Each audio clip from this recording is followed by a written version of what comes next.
On the evening of June 25, 1906, 3 gunshots shattered the opening night performance at Madison Square Garden's roof garden. Stanford White, one of America's most celebrated architects, collapsed onto the white tablecloth before him. Blood pooled around the man who had designed palaces for Vanderbilts and monuments for presidents. His killer stood calmly, with the revolver still in his hand. Harry Kendall Thaw, heir to a $40 million railroad fortune, had just committed the most public murder in American history. Between them stood a woman. Evelyn Nesbit was 22 years old. She had been the most photographed woman in America, the first supermodel, a face that sold everything from soap to postcards. She had been Stanford White's companion when she was barely 16. She was now Harry Thaw's wife. The crime would become the trial of the century. Newspapers would sell millions of copies dissecting every sordid detail. The courtroom would hear testimony about scandalous parties and mirrored bedrooms, about a young girl's corruption and a wealthy man's obsession. America would devour it all. Harry Thaw would destroy his family's fortune, paying for his defense. Evelyn Nesbit would watch her reputation disintegrate in headlines that called her everything from victim to accomplice. The Thaw dynasty would never recover its standing. The Nesbit name would become synonymous with scandal. But this story is more than a murder. It is the collision of 3 worlds: old money, new fame, and desperate ambition. It is a tale of how beauty became currency, how obsession became violence, and how one night destroyed everything 3 people had built. From the slums of Pittsburgh to the most exclusive parties in New York, from vaudeville stages to insane asylums, this is a story of Gilded Age America at its most glittering and most grotesque. If you enjoy stories of scandal and the dark side of Gilded Age American, please subscribe to support me and my channel. The story begins not with murder, but with poverty. Evelyn Florence Nesbit was born on Christmas Day, 1884, in Tarentum, Pennsylvania. The town sat along the Allegheny River, 20 miles northeast of Pittsburgh. It was the kind of place people left, not the kind they dreamed about. Her father, Winfield Scott Nesbit, was a lawyer of moderate success and immoderate drinking habits. Her mother, Evelyn, had married above her station and never stopped worrying she would fall back down. There were 2 other children, Howard and Florence. The family lived comfortably enough until 1893. That year, Winfield Nesbit died suddenly. The comfortable life died with him. What little money he had left dissolved quickly. The widow Nesbit discovered that a lawyer's connections meant nothing without the lawyer. She had 3 children, no income, and no skills that anyone would pay for. They moved to Philadelphia, then to Pittsburgh, chasing cheaper rent and diminishing prospects. By 1899, the Nesbits were living in a boarding house in Pittsburgh. Mrs. Nesbit took in sewing. 14-year-old Howard found work as a messenger boy. And Evelyn, not yet 15, became the family's main hope. She was beautiful. Not pretty in the ordinary way, but striking in a manner that made people stop and stare. She had enormous eyes, dark and luminous. Her skin was pale as porcelain. Her hair was long and dark, with a natural wave that other women paid hairdressers to imitate. Her figure, even at 14, suggested the woman she would become. Mrs. Nesbit understood that beauty could be converted into money, through modeling, through the theater, through the new world of commercial photography where a girl's face could sell products to strangers. Evelyn posed for artists first. Pittsburgh had a small but active community of painters and illustrators. They paid $1 or $2 for an afternoon sitting. The money was desperately needed. One artist showed Evelyn's photograph to a colleague in Philadelphia. That colleague worked for magazines in New York. By the summer of 1900, Mrs. Nesbit had made a decision. They would move to New York City. Evelyn would become a professional model. New York in 1900 was experiencing a revolution in visual culture. Newspapers were publishing photographs instead of just engravings. Magazines competed for readers with increasingly sophisticated illustrations. Advertising was becoming an industry, and all of it needed faces. Evelyn Nesbit's face was perfect for the new century. Photographers loved her. She understood instinctively how to hold herself before a camera, how to make stillness dramatic. She could convey innocence or sophistication depending on what the assignment required. Within months of arriving in New York, her image was everywhere. She posed for photographers, for painters, for commercial artists. Her face appeared on calendars and postcards, in magazine advertisements, and newspaper illustrations. She earned $5 a sitting, sometimes more. $5 was what a factory girl made in a week. Mrs. Nesbit chaperoned her daughter to every appointment. The art world of 1900 was full of men who saw young models as available in more ways than one. Ms. Nesbit's constant presence sent a clear message. Evelyn was respectable. She was not that kind of girl. But respectability and poverty made an uncomfortable combination. The Nesbits still lived in a modest boarding house. They still worried about money constantly, and Evelyn was their only asset. In 1901, a theater producer named George de Lederer saw Evelyn's photograph in a magazine. He was casting for a show called Florodora, a musical comedy that had become a sensation on Broadway. The production featured a famous scene with 6 beautiful chorus girls, the Florodora Sextet. One of the girls was leaving the show. Lederer needed a replacement. He wanted Evelyn Nesbit. She had never performed on stage. She had no training as a singer or dancer. None of that mattered. Lederer was not hiring talent. He was hiring beauty. The Florodora girls were famous for being beautiful. They stood on stage, they moved through simple choreography, and they were gazed upon. That was the job. Evelyn joined the sextet at 16 years old. She earned $15 a week. It was more money than she had ever imagined. The Florodora Sextet became one of the most famous attractions in New York theater. Stage door admirers, wealthy young men, waited every night hoping for introductions. Flowers arrived by the cartload. Marriage proposals came from men the girls had never met. This was the bargain of the Florodora Sextet. You displayed yourself on stage. You accepted admiration from wealthy men. You were respectable technically because you were in a Broadway show. But everyone understood that the real purpose of the sextet was to be seen by millionaires. Some of the girls married those millionaires. It was the dream, the entire point. A beautiful girl from nowhere could catch the eye of a man from somewhere, and her life would transform overnight. Evelyn caught someone's eye. But Stanford White was not a stage door admirer. He was something far more dangerous. Stanford White was 57 years old in 1901. He stood at the absolute pinnacle of American architecture. His firm, McKim, Mead & White, had designed some of the most important buildings in the country. He had designed the Washington Square Arch. He had designed the Century Club, the Herald Building, the Bowery Savings Bank. He had designed mansions for the Astors, the Vanderbilts, the Whitneys. He had designed Madison Square Garden itself, the building where he would eventually die. White was not merely an architect, he was a cultural force. He defined what elegance meant in Gilded Age America. When wealthy families wanted a house, they wanted a Stanford White house. When they wanted furniture, they bought what Stanford White recommended. When they threw parties, they hoped Stanford White would attend. He lived like the aristocrats he served. His own apartment on West 24th Street was a wonder of excess. The main room rose 3 stories high. The walls were covered with tapestries and paintings. There were sculptures, rare books, musical instruments, curiosities collected from around the world. The apartment had another feature. On the top floor, accessible by a private stairway, was a studio.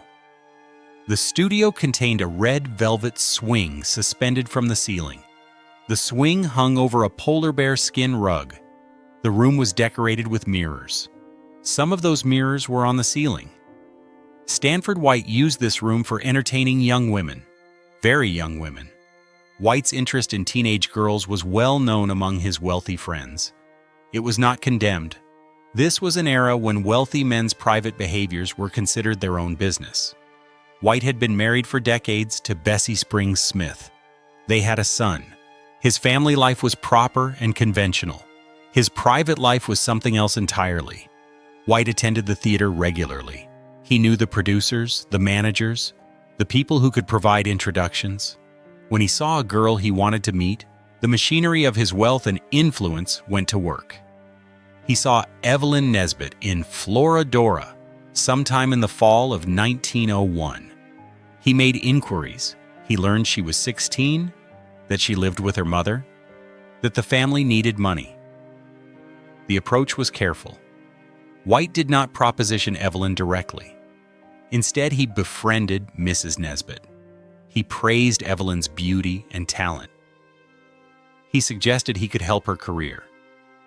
He invited them both to parties at his studio, always with other guests present. He was charming, generous, and apparently respectable. Mrs. Nesbit saw an opportunity. Here was one of the most powerful men in New York taking an interest in her daughter.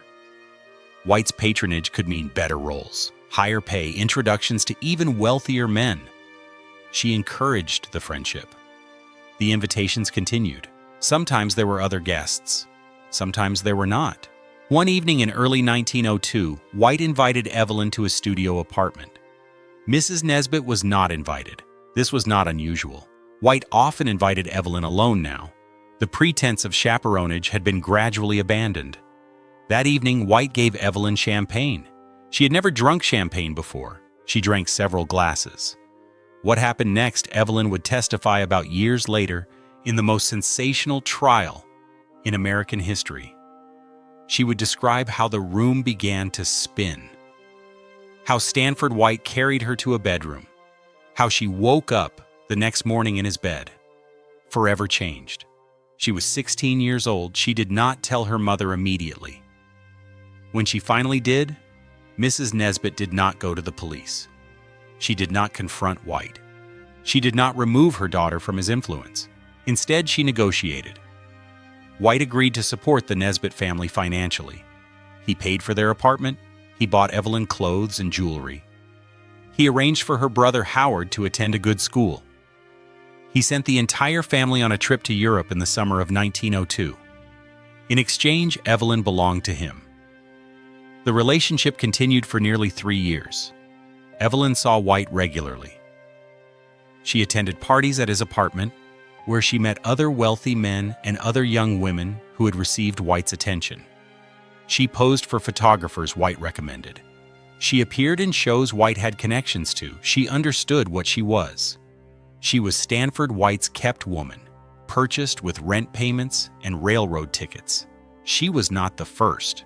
The red velvet swing had held other girls before her. But she was also something else. She was becoming famous in her own right. By 1903, her face was one of the most recognizable in America. She appeared in advertisements for Coca-Cola and Prudential Insurance. Artists painted her. Photographers fought to book her. She received fan mail from strangers. Evelyn Nesbit was the first celebrity model, the first woman famous simply for being photographed. She had invented a new kind of fame, one based purely on image rather than accomplishment. It was a thoroughly modern kind of celebrity. She was also thoroughly trapped. Her family's survival depended on Stanford White's generosity. Her career advanced through his connections. She could not leave him without destroying everything. And then, at a private party in the summer of 1903, she met someone new. His name was Harry Kendall Thaw. He was one of the richest young men in America, and he was obsessed with her from the moment he saw her. Harry Kendall Thaw was born on February 12, 1871 in Pittsburgh, Pennsylvania. He entered the world with every advantage money could provide. His father, William Thaw, had built a railroad fortune. Starting as a freight agent, William had invested in railroad stocks, coal mines, and industrial ventures across Pennsylvania. By the time of his death in 1889, He had accumulated more than $40 million. He left behind a widow, Mary Copley Thaw, and 5 children. Harry was the youngest son. The Thaw mansion in Pittsburgh occupied an entire city block. The family owned estates in upstate New York. They traveled to Europe regularly. They were invited to the same parties as the Vanderbilts and Astors. The Thaw name commanded respect across Pennsylvania. But Harry was not quite right. As a child, he threw violent tantrums. He showed cruelty to small animals. He showed no interest in his studies at the Western University of Pennsylvania, which would later become the University of Pittsburgh. He was expelled after 2 years for poor attendance and worse behavior. He tried Harvard next. He lasted less than a year. His mother enrolled him at another school. He was expelled again. Mary Copley Thaw did what wealthy mothers did with disappointing sons.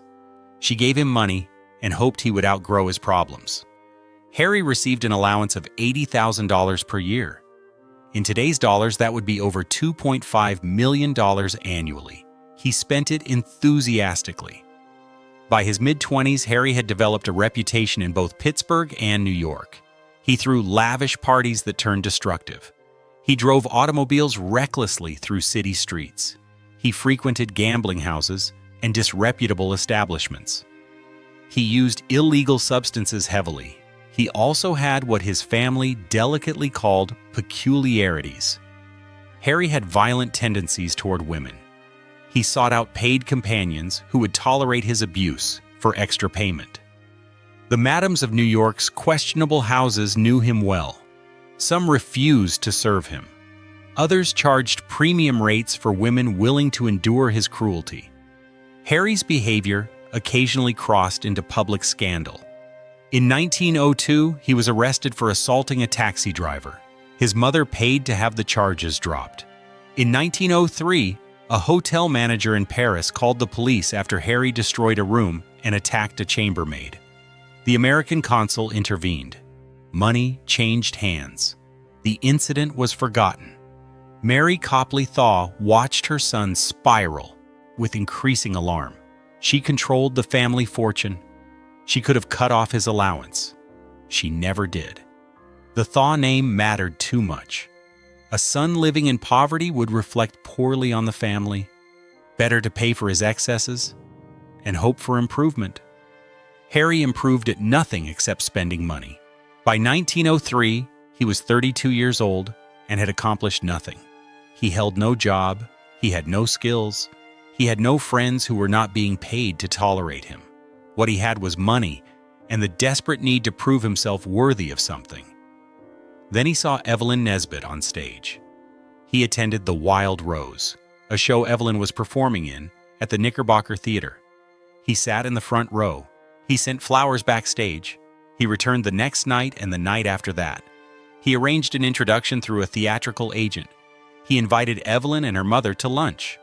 He was polite, charming, generous. He gave no indication of the violence that lurked beneath his manners. Evelyn was not particularly interested. She had met dozens of stage-door millionaires. Harry seemed like another wealthy fool willing to spend money on her. She accepted his invitations because refusing would be rude. But Harry was different from other admirers. He did not simply want to court Evelyn. He wanted to possess her completely. He learned about her relationship with Stanford White. Perhaps Evelyn told him. Perhaps he discovered it through the network of gossip that connected New York's wealthy men. However he learned it, the knowledge transformed his interest into obsession. Harry hated Stanford White with the pure fury of a mediocre man confronting a superior one. White had everything Harry wanted: talent, respect, genuine accomplishment. White's buildings would stand for generations. Harry would leave nothing behind but receipts. And White had taken Evelyn's innocence. Harry fixated on this. In his mind, Evelyn was an innocent victim, corrupted by a predatory older man. That White was 57 and Evelyn 16 when their relationship began made this interpretation somewhat accurate. But Harry's concern was not really about protecting Evelyn. It was about destroying the man who had possessed her first. Harry began a campaign to win Evelyn away from White. He sent her gifts daily. He invited her to expensive restaurants. He promised to take care of her family. He told her he loved her. Evelyn was torn. White's financial support was reliable but came with degrading strings. Harry's attention was flattering and came with no intimate expectations yet. Harry was young, wealthy, and seemed genuinely devoted. She did not know what he did to women in private rooms. She did not know about the illegal substances. She did not know that men like Harry thought only appeared normal until you were trapped. In 1903, Harry made an extraordinary offer. He would take Evelyn and her mother to Europe for an extended trip, all expenses paid, no expectations beyond her company. Mrs. Nesbit, ever practical, encouraged her daughter to accept. Stanford White's generosity had limits. Harry Thaw's did not. They sailed for Europe in the summer of 1903. The trip would last nearly a year.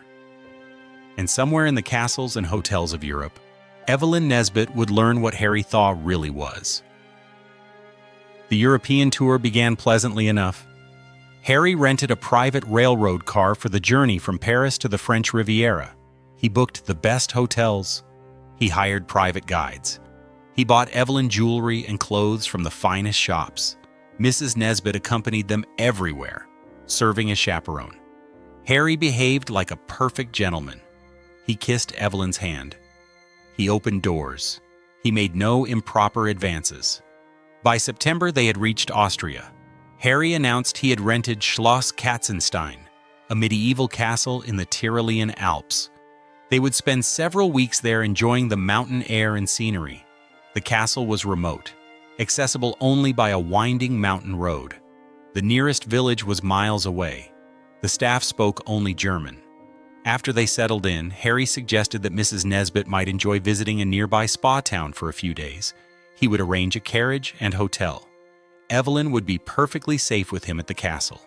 Mrs. Nesbit incredibly agreed.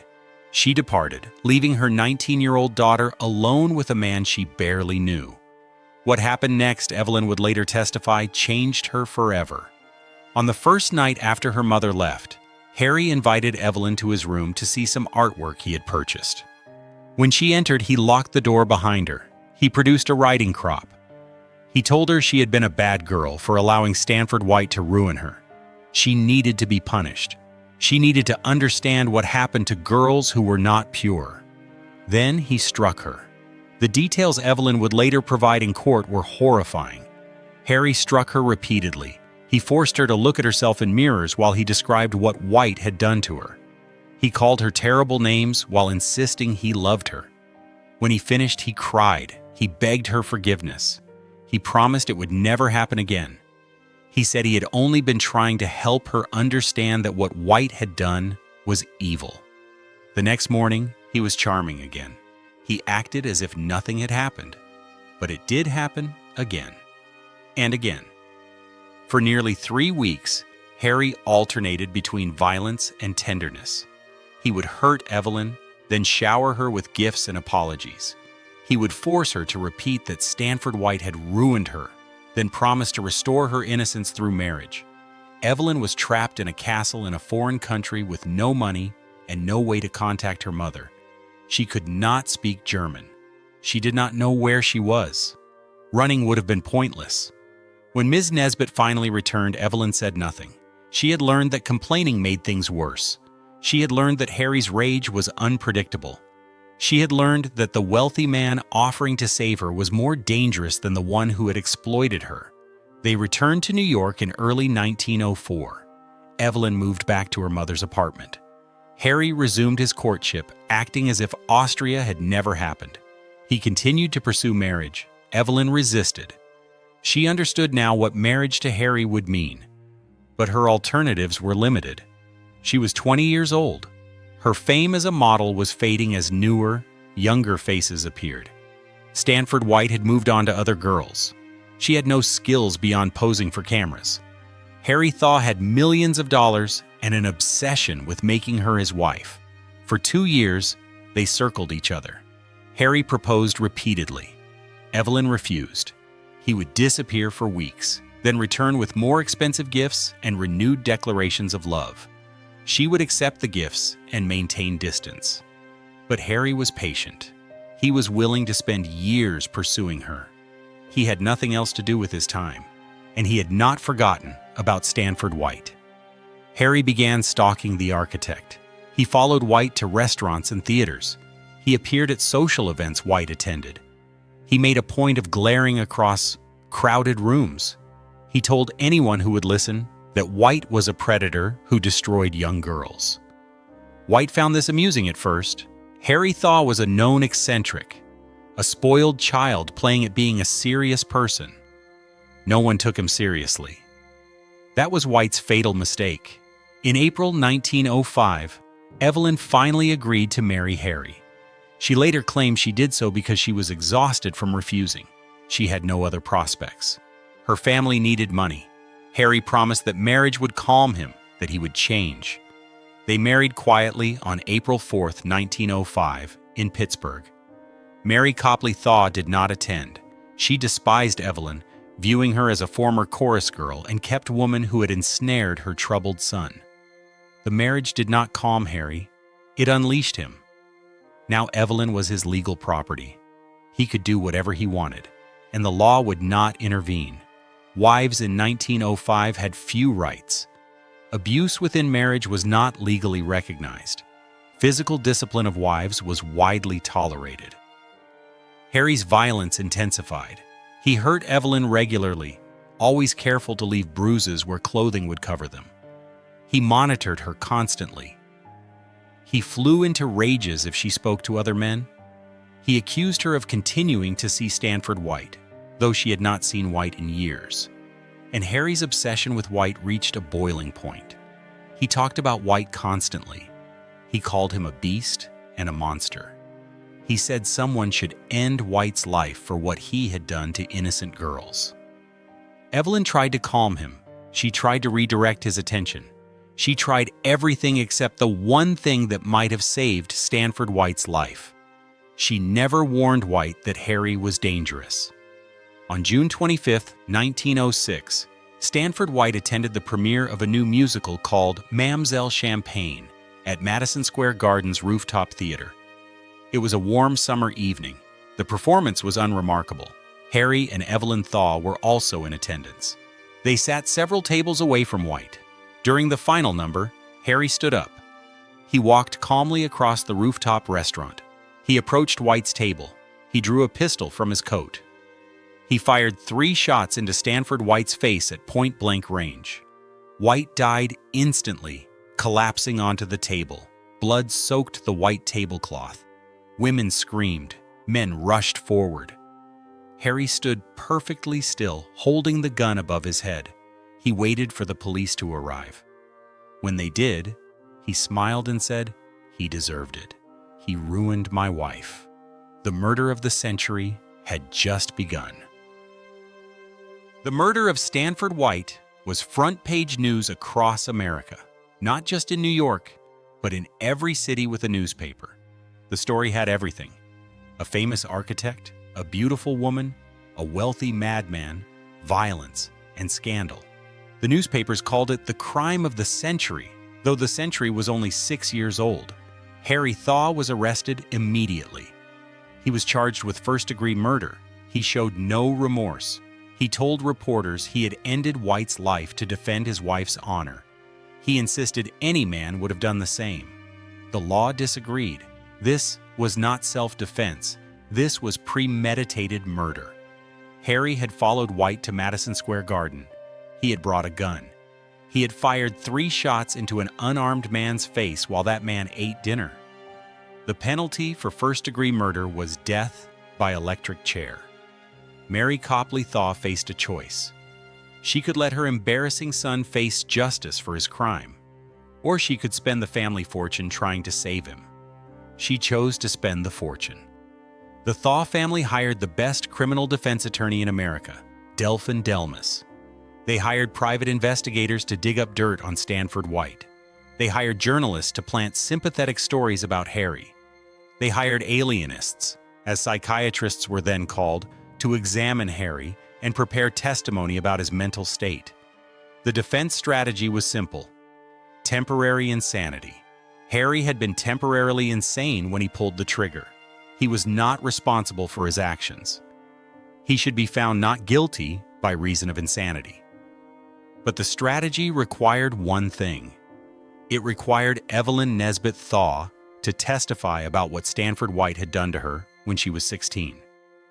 Evelyn did not want to testify. She knew what it would mean. Every detail of her relationship with White would be published in newspapers across the country. Her private degradation would become public entertainment. The Thaw family offered her money. They offered to support her for life if she helped save Harry. They also made clear what would happen if she refused. Harry would be executed. She would be blamed for his death. The Thaw family would ensure she never worked again. Evelyn agreed to testify. The trial began on January 23, 1907, in New York Criminal Court. The courtroom was packed. Journalists filled the press gallery. Society women competed for seats. Crowds gathered outside, hoping for a glimpse of the principals. For weeks, the trial provided daily scandals. Witnesses described White's apartment with its red velvet swing. They detailed parties where young girls were plied with alcohol. They testified about White's pattern of pursuing teenagers. Stanford White could not defend himself. He was dead. His reputation was destroyed posthumously. Then Evelyn took the stand. She wore a simple dark dress. Her hair was pinned up. She looked younger than her 22 years.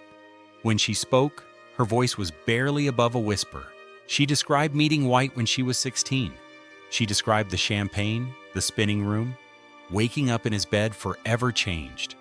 She described 3 years as his kept woman, financially dependent and unable to escape. She cried as she testified. So did many people in the courtroom. Then the prosecution began their cross-examination. They asked why she had continued seeing White if he had harmed her. They asked why she had accepted his money. They asked why she had not gone to the police. They suggested she had been a willing participant in an arrangement, not a victim.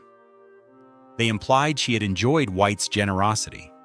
They asked if she had told Harry about White specifically to enrage him. The newspapers published every word. America was divided. Some saw Evelyn as a victim of 2 terrible men. Others saw her as a conniving woman who had driven an innocent man to murder. The jury deliberated for 47 hours. They could not reach a verdict. The trial ended in a mistrial. A second trial was scheduled for January 1908. This time, the defense focused entirely on Harry's insanity.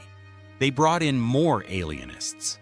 They provided evidence of Harry's bizarre behavior going back to childhood. Evelyn testified again. The ordeal was no easier the second time.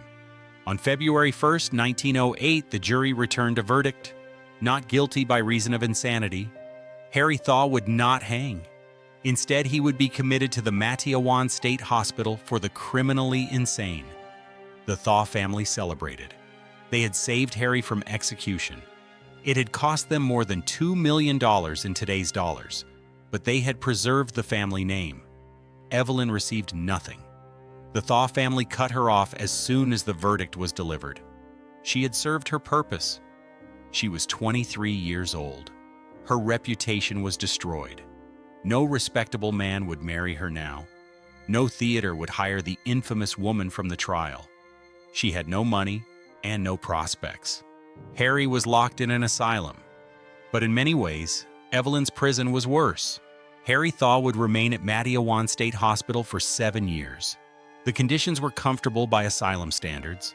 The Thaw family paid for a private room and better food.